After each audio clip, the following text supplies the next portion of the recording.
Beneath the sweeping olive trees of Galilee, the winter wind danced quietly under a sky lit by a single gentle star.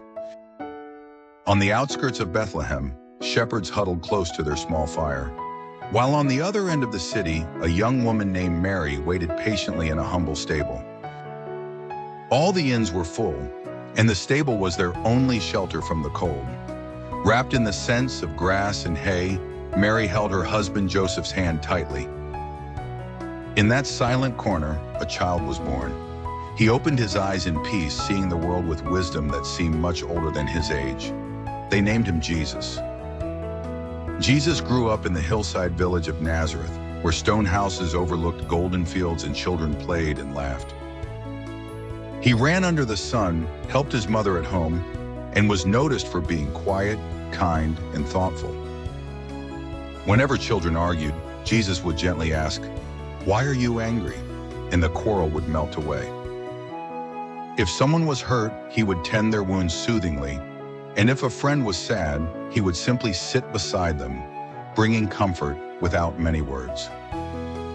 Jesus listened more than he spoke, and his gentle heart made everyone feel at ease. When he was 12, Jesus traveled to Jerusalem with his parents. On the way home, Mary discovered he was missing. After a worried search, they found him in the temple, calmly talking with wise teachers. When asked why he'd stayed behind, Jesus replied softly, "I must do my Father's work."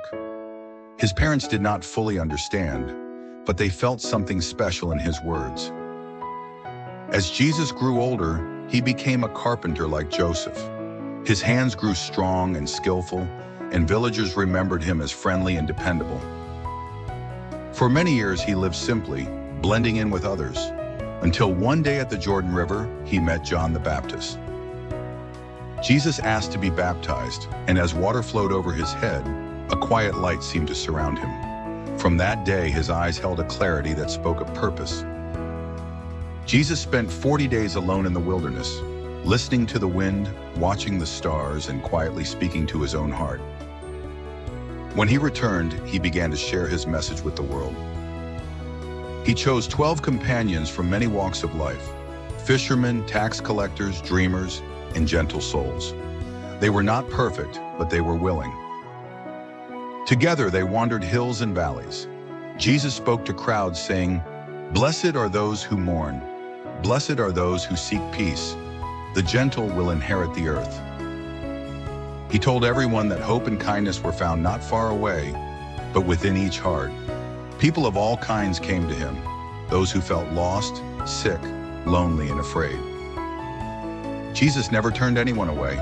He comforted mothers, healed the sick, and always gave hope, teaching that love was more important than rules.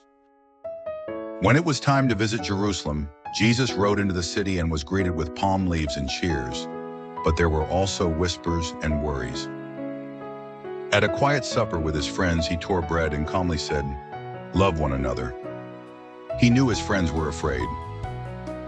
That night, he prayed under silent stars, bravely facing the path ahead. Soon, soldiers arrived and Jesus was taken away. Through difficult hours, he remained gentle and forgiving. On the hill, as people wept, he looked at them and said with kindness, "They do not know what they do."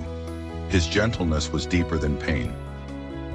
After he was laid to rest in a stone tomb, sadness filled the town. But on the third morning, the stone was rolled away and the tomb stood empty.